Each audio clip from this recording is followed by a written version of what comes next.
Ponto Político, em sua fonte diária de análise política clara e imparcial, descomplicamos os fatos para você entender o Brasil e o mundo. Inscreva-se e esteja sempre bem informado. Então, a fuga da Carla Zambelli lembrou, né, ao judiciário brasileiro a possibilidade de fuga de Jair Bolsonaro. Então, digamos que depois de ter criado problemas para Bolsonaro nas eleições de 2022, ao perseguir armada pelas ruas dos Jardins, bairro nobre de São Paulo, um eleitor de Lula com a qual ela havia discutido, ela armada pelas ruas, né? E isso, é claro, influenciou o próprio Bolsonaro, diz que isso tirou voto dele, né? Então, agora, novamente, Zambelli dá uma nova ajudinha a Jair Messias Bolsonaro, né? Ao lembrar, né? Ao fustigar, né? A justiça para poder, inclusive, ver a situação de Bolsonaro e de outros bolsonaristas que são réus no processo por golpe de Estado, dissolução violenta do Estado Democrático de Direito e crimes correlatos, né? Então, novamente, Zambelli dá uma chicotada involuntária em Bolsonaro, né? A questão é o seguinte, né? O deputado Liliberto Farias está no seu papel, né, como parlamentar do Partido dos Trabalhadores, de fazer esse pedido. Agora, particularmente, eu acho complicado um pedido, por exemplo, de prisão preventiva do presidente Jair Bolsonaro no meio do processo. Isso não vai acontecer, mas não vai. Por quê? Porque o próprio Lula não foi preso. O Lula foi preso quando teve a condenação em segunda instância, condenação colegiada. E aí ele foi para a cadeia, né? O próprio STF confirmou e ele passou 580 dias no Chilindró, em Curitiba, por conta da Lava Jato, né? Eu acho difícil uma prisão preventiva acontecer e uma tornozeleira eletrônica, neste momento, né? Eu acho particularmente também complicado, porque isso só agravaria e aumentaria o discurso de vitimização de Bolsonaro. Para ser bem sincero e bem honesto, é o seguinte: se Bolsonaro quisesse ter fugido, neste momento, já teria fugido. Para ele não é vantagem fugir neste momento em que ele está fazendo defesa. Agora, nada impede, mas e se chegar próximo, a condenação for iminente, ou a condenação for decretada, ele pode se pirulitar se esse cafedê do Brasil, que nem fez Carla Zambelli, né, que nem saiu também outros bolsonaristas para não ser condenados? Pode. E ele mesmo falou que o fato de não ter passaporte, o passaporte dele está retido. Passaporte não vai fazer diferença nenhuma, e não faz mesmo. Carla Zambelli passou para a Argentina, de lá seria ter ido para os Estados Unidos e de lá a Europa.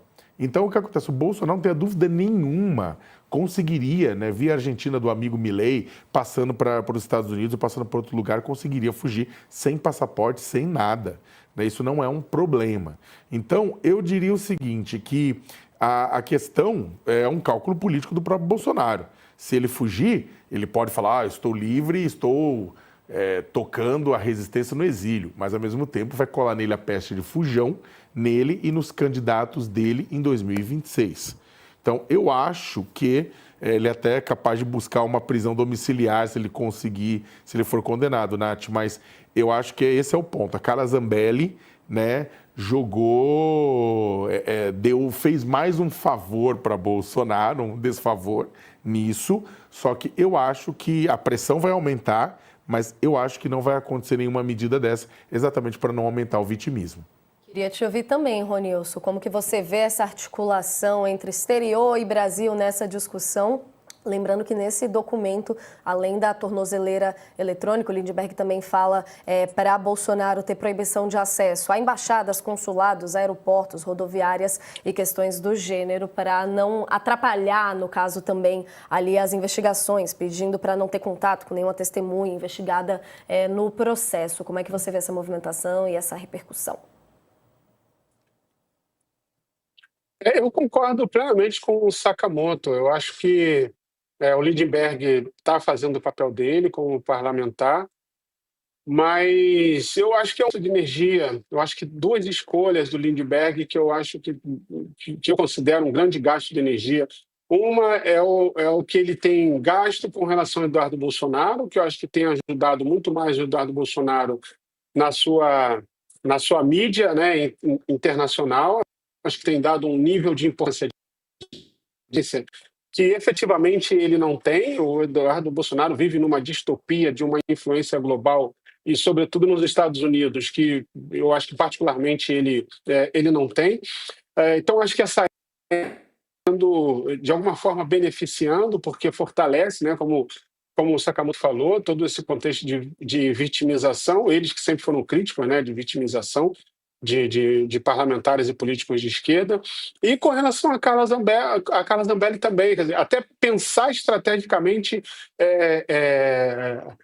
a ideia, pensar estrategicamente de fustigar, né, incentivar que o Bolsonaro seja preso, que o Bolsonaro tenha tornozeleiro eletrônico. Acho que esse é um clamor que pode vir de outros lados, entendeu? Mas acho que não tão diretamente de alguém tão ligado ao governo, de um parlamentar ligado ao governo, sempre nessa comparação ao episódio do Lula, que já é muito distante, né, da postura dos dois, se a gente for comparar, que já é o suficiente, e estrategicamente não é bom, fortalece a ideia de perceber A gente teve um que vai para probleminha com além a do conexão político, do né? Ronilson, É uma nossa coisa equipe. pessoal, ideológica. A gente teve um rápido probleminha com a conexão do Ronilson, nossa equipe vai ajustar aqui a conexão dele. Enquanto isso, Sakamoto, eu queria avançar um pouquinho nesse mesmo assunto, você que estava falando tanto da percepção da população sobre esse comportamento, essas saídas internacionais do bolsonarismo. Tem uma apuração muito interessante do nosso colega Fábio Zanini também da percepção dos bolsonaristas dentro disso tudo. Eles que viram, de acordo com o Zanini aqui, como uma bola dentro, uma das poucas bolas dentro da Zambelli, a saída dela para o exterior, mas também, ao mesmo tempo, muita preocupação, uma vez que eles consideram ela um pouco mais ingovernável, não tem ali diretamente um protocolo que ela costuma seguir, ela não costuma respeitar muito estratégias do grupo. Como é que isso está repercutindo do outro lado? Olha, o ponto é o seguinte, é claro que a deputada Carla Zambelli era praticamente uma morta-viva política no Congresso Nacional, era uma pessoa com a prisão a ser realizada, sabe? Era uma zumbi política, né? Digamos assim. Né? Ela estava lá, né, se arrastando, esperando o dia de ter sua prisão decretada, seu mandato perdido, porque não ia rolar uma defesa dela, que nem rolou de outras pessoas no Congresso Nacional. Dificilmente o pessoal ia fazer cavalo de batalha do caso da Zambelli, da mesma forma que fez para tentar fustigar o STF. A gente já estava conversando com os deputados, mesmo do Centrão e da oposição, e o pessoal tirava o corpo fora, né? Então era basicamente, porque o que a Carla Zambelli tinha feito era um pacotão choque-terror, né, gente? Então o pessoal estava, né, beleza, desencana. Agora, então o que acontece? Ela estava lá se arrastando, né, para chegar na conclusão do processo e na prisão. Então, o que acontece? Era sempre, é claro, uma pessoa estava lá, estava pressionando o Congresso, estava pedindo ajuda, gerava um constrangimento, o Congresso ia ter que votar, ia ter que analisar. Agora, simplesmente, ela pode perder o mandato por abandono de mandato. Né? O Congresso não precisa nem... A mesa diretora dar aquela canetada que nem deu para o Chiquinho Brazão. O Chiquinho Brazão, ao invés de ser caçado por ter mandado matar Marielle Franco, perdeu o mandato por ausência, né, porque está preso. Né? Então, o mesmo pode acontecer com Carla Zambelli para a Câmara, é maravilha, que não precisa discutir, não precisa se indispor, não precisa nada. Então, com certeza é melhor o bolsonarismo, que não tem que ficar defendendo ela aqui, porque é um constrangimento também, sendo que o próprio Bolsonaro disse, atrapalhou a eleição, criou um BO, né? Agora, o fato é o seguinte, eu concordo com o bolsonarismo, lá de fora, ela pode ficar postando coisa, ela tá magoada, e com toda razão, porque a parte do bolsonarismo deu as costas para ela, parte não, o Eduardo Bolsonaro já saiu em defesa várias vezes, mas parte deu as costas para ela, então ela tá magoada, ela tá chateada. Se ela for taticamente esperta, lá fora, ela simplesmente submerge. Sabe, para não criar grandes conflitos, até porque vai ter pedido de extradição, né? Então, tem isso. Ela vai ter que fazer uma articulação forte com o governo da Giorgia Meloni, que é um governo de extrema-direita na Itália, que é simpático ao bolsonarismo, que é simpático ao trumpismo. Então, pode, eventualmente, né, ela fazendo as articulações certas, não deixa ninguém chateado no Brasil, o bolsonarismo pede para Giorgia Meloni para segurar, dar asilo político para ela, e aí ela fica por lá. Aí ela vai ficando. Né?